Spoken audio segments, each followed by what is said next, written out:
What an exclusive week WWE had. As we are getting much closer to WrestleMania, wrestling is heating up. Rivalries are becoming brutal, ruthless, interesting, and personal. What was that, Tiffany? So, with all this keeping aside, let's start our week's recap for WWE.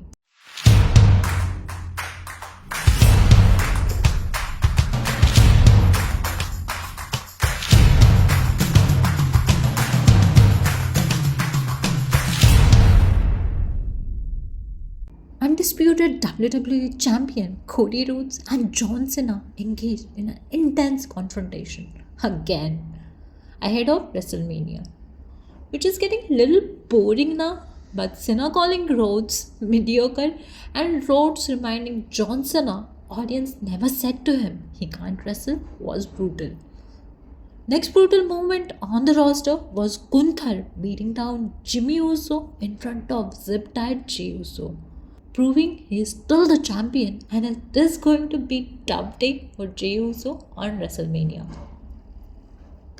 New Day by pinning June got their victory and called their shots for World Tag Championship, and we got to witness champions War Raiders, and let me tell you, seeing them is going to be interesting as they're out of action, but one of the best tag team WWE has. It will be engaging to watch if Raw includes more of tag team matches on the roster.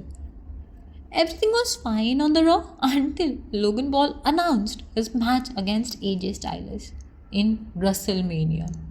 I mean, why? Why?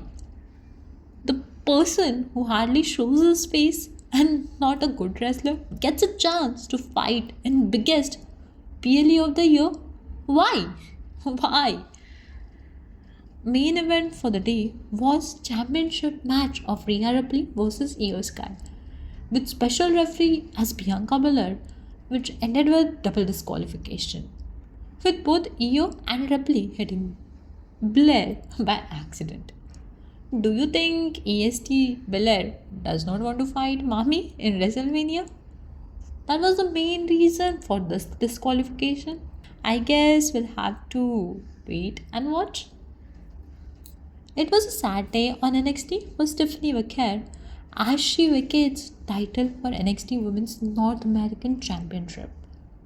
And this is going to happen was very obvious from last week's two matches in same day. Next NXT Women's North American Champion will be decided by 6 women ladder match, and contender matches are already started, with Zarya defeating Lash Legend and be the first contender for ladder match, and Kilani defeating Roxanne Brace punched her ticket for the title shot. Hank and Tang got their win after suffering a loss to No Quarter Catch crew, and reason for Walker and Ledger's defeat in this tag team match was also them being too confident and allowing Miles Braun to enter the ring and dropkick Walker. From last few weeks, we are witnessing feud between Trick Williams, Obafemi and Gio Owens. And this brings us a big announcement from Eva, a triple threat title match for NXT Championship. We are again seeing the Dark State, 4 mysterious men attacking wrestlers each week when they are all alone. When are we going to get to know their identity? The Revolution has taken its next step as Ricky Sands is the new NXT North American Champion as he dethroned Shawn Spears. With Smackdown being my favorite in recent times, the most interesting event of the week was Smackdown. The Europe tour has finally ended and we are back to root. Is this good? I loved the loud reaction wrestlers got during the tour, but you can use the states to get real reactions on superstar performances. With Rey Fenix finally making his debut to SmackDown, the match between him and Nathan Fraser was top notch, because Fraser is also a formidable performer. And let me tell you, what a match of athleticism between these two. Phoenix fumbled to canvas but found counter opportunity and gave goodbye amigo kick fire driver to Nathan. But somehow Fraser took his shoulder off. Phoenix gave muscle buster, which is actually Samoa Joe finisher remodel, and pinned Fraser for his debut win.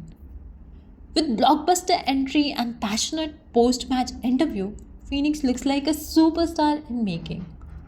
I do, however, feel Triple H should have waited till WrestleMania for his introduction, as it is so late in the calendar to write something good for him.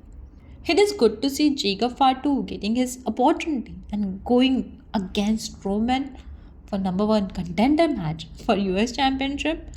But where does this brings us with Solo Sikoa?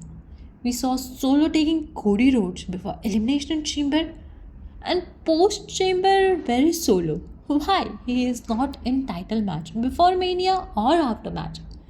It feels like he has become like a manager instead of wrestler. United States champion LA Knight was major physical danger inside the ring. Tamatonga took advantage on Megastar's head and was looking for an early win, but it's LA Knight. And it's not that easy. Tonga tried mockery against LA Knight thinking he got his chance, but LA Knight was able to counter.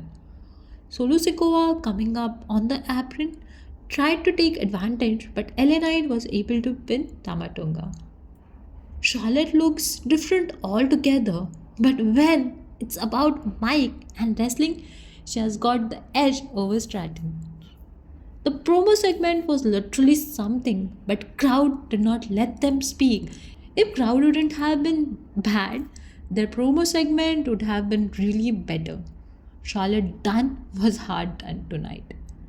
Even getting booed from audience and not getting chance to speak, Charlotte roasted Tiffany on mic again. But Tiffy getting personal was not good. An impact of this we'll get to see in WrestleMania. We got to see some good tag team action in a division that had been so deep. It was tag team match for number one contender between Motor City Machine Gun and DIY. Ciampa tried to utilize the row for his win, but referee intervened on time and Motor City Machine Guns got a chance to defeat DIY, becoming number one contender for tag team title. Jade Cargill, wasting no time beating down Naomi, tried to get her vengeance that was pending. Meanwhile, BFAB takes advantage to win but couldn't defeat Naomi. Post-match, Cargill and Naomi had a fight doing damage and got their ticket for one-on-one in WrestleMania. Major shake-up for Randy Orton with Kevin getting injured. He lost his shot for the WrestleMania. With Jacob Fatu and Braun Strowman having heated rivalry from last few weeks, it was wild night in Chicago. In last man standing match to be number one contender for US Championship.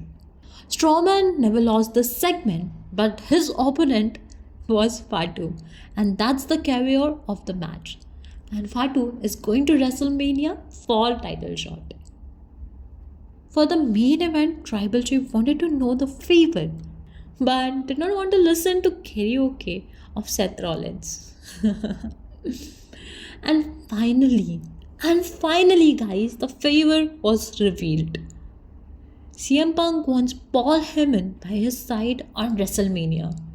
Though Voiceman did not say it directly, but our tribal chief is getting betrayed again. It was sad. It was really sad for OTC, but Seth Rollins was enjoying his VIP seat. Now we will have to see how far this betrayal will go.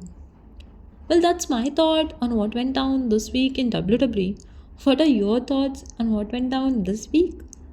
Let us know in comments below. Until then, this is Movie Medusa signing off.